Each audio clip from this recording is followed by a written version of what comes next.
Sir நாங்கள்லாம் இங்கே இருக்கோம், இந்த பசங்கள்லாம் வேற எங்கேயோ இருக்காங்க அப்படின்னு சில பேர் நினைச்சா கூட,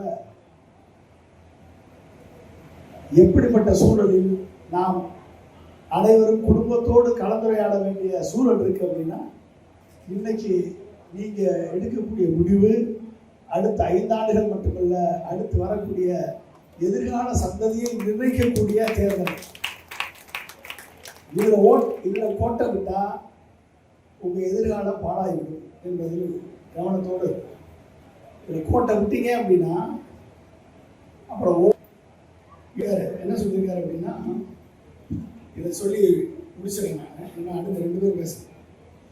அவர் சொல்லியிருக்காரு, பெண்கள், குழந்தைகள், முதியோர்கள் நலன். இது விஜய் அவர்களது நேரடி கட்டுப்பாட்டில் அந்த மினிஸ்ட்ரி இயங்குமா, அவங்களுக்கு தனி மினிஸ்ட்ரி. யார் தெரியுமா? பெண்கள், குழந்தைகள், முதியோர்கள். அவர் வீட்டு பெண்ணு சேஃப்டி இல்லை, குழந்தைங்க 2 பேர் எங்க இருக்கான்னு அவருக்கு தெரியாது, முதியோர் அப்பா அம்மா 2 பேரும் எங்க இருக்காங்கன்னு தெரியாது. இவர்கிட்ட கண்ட்ரோல் ஒட்டுமொத்த தமிழ்நாட்டுடைய பெண்கள், குழந்தைகள், முதியோர் கண்ட்ரோல் இருக்கணுமா? என்னையா இது நம்புவீங்களா? நீங்க யாராவது நம்புவீங்களா? தமிழக மக்கள் நம்புவீங்களா? நேரடி மினிஸ்ட்ரினா என்ன ஆகிறது? என்ன ஆகிறது? சந்திரசேகர்கிட்ட கேட்கணும், சங்கீதாட்ட கேட்கணும், பிள்ளைங்கிட்ட கேட்கணும். அப்ப நாடு சீரழிஞ்சுவோமா இல்லையா? சரி, ஓகே. ஒரு வரிசையா சொல்லியிருக்காரு, மதிப்புமிகு மகளிர் திட்டம் 2500 ரூபா. ஸ்டாலின் 2000 ரூபா கொடுக்குறாரு, 1000 ரூபா கொடுத்துட்டு இருக்காரு, 2000 ரூபா கொடுத்துட்டாரு. இவர் 2500 ரூபா கொடுக்குறாரு.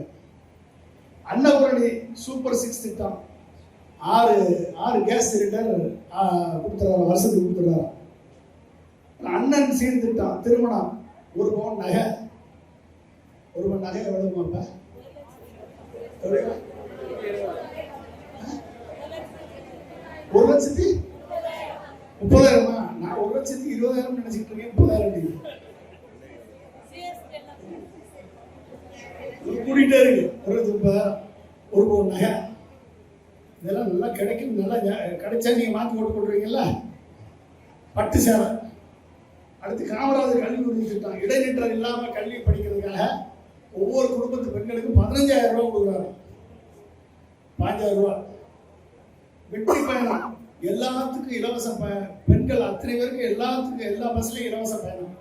எல்லா பஸ்லையும் 21,000 பஸ் இருக்குது. இப்ப 7,500 பஸ்ல இலவச பயணம் போடுறாங்க. 21,000 பஸ்ல இலவச பயணம். பாருங்க என்னெல்லாம் அள்ளி விடுறாங்க. அடுத்து 0 டாலரன்ஸ் ஃபார் உமன்.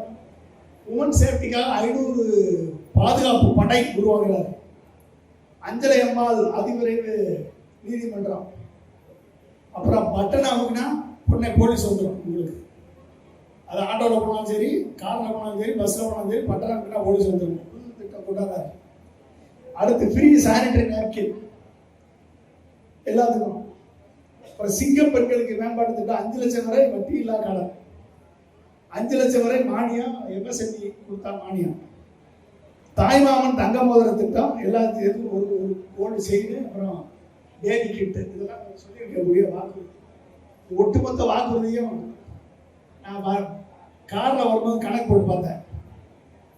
மொத்தம் எவ்வளோ வருது தெரியுமா? 1,20,000 கோடி. எவ்வளவு? 1,20,000 கோடி. ஏற்கனவே 1 லட்சம் கோடி டெபிசிட்.